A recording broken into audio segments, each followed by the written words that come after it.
Hi friends, நாம் இன்றைக்கி என்ன பார்க்க போகிறோன்னு பார்த்தீங்கன்னா ரொம்பவே காரசாரமாக சூப்பரான ஒரு மீன் வறுவல் தாங்க பார்க்க போகிறோம். அதுக்காக மிக்ஸி ஜாரில் இப்போ கொஞ்சம் கருவேப்பிலை சேர்த்துக்கலாங்க. கூடவே கொஞ்சம் அதிகமாகவே சின்ன வெங்காயம் சேர்த்துக்கலாம். இந்த ரெண்டையும் நல்ல ஃபைன் பேஸ்ட்டாக சூப்பராக அரைச்சி எடுத்துக்கலாம். இப்போ பார்த்தீங்கன்னா இதை இப்படி அரைச்சி எடுத்ததுக்கப்புறமாட்டு நான் ஆல்ரெடி மீன் எல்லாமே துண்டு பண்ணி உப்பும் மஞ்சப்பொடியும் போட்டு நல்லா கழுவி வச்சுருக்குறேங்க. அது கூட நாம் அரைச்சி வச்சுருக்கிற இந்த சின்ன வெங்காயம் கருவேப்பிலை பேஸ்ட்டை நாம் சேர்த்துக்கலாம். சேர்த்ததுக்கப்புறமா இதுக்கு தேவையான அளவு உப்பு போட்டுக்கோங்க.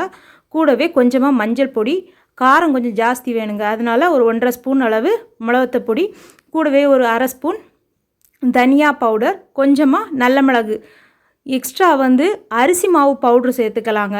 கார்ன்ஃப்ளவர் சேர்த்தாலும் நல்லாயிருக்கும். எல்லார் வீட்லேயும் அரிசி மாவு அவைலபிள், அதனால தாங்க. கூடவே கருவேப்பிலையும் சேர்த்து ஒரு 1/2 லெமன் மட்டும் பிழிஞ்சு விட்டுக்கலாம். இப்போ இது எல்லாமே மசாலாவை நம்ம நல்லா விரவி எல்லா மீனோட எல்லா பக்கத்துலேயும் படும்படியாக சூப்பராக விரவி வச்சிடலாங்க. விரவினதுக்கு அப்புறமாட்டு இந்த மீனோட மசாலாலாம் செட் ஆகிறதுக்காக வேண்டி நாம் ஃப்ரிட்ஜில் ஒரு 1/2 ஹவர்லேருந்து 1 ஹவர் வரைக்கும் அப்படி வச்சிடலாங்க. அதுக்கப்புறம் பார்த்திங்கன்னா இந்த மாதிரி நல்லா செட் ஆகியிருக்கும்.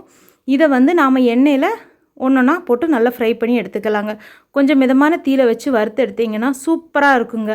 இந்த டேஸ்ட்டை அடிச்சுக்கிடவே முடியாது. இந்த மாதிரி ஒரு தடவை மீன் வறுவல் பண்ணி பாருங்கள், அட்டகாசமாக இருக்கும்.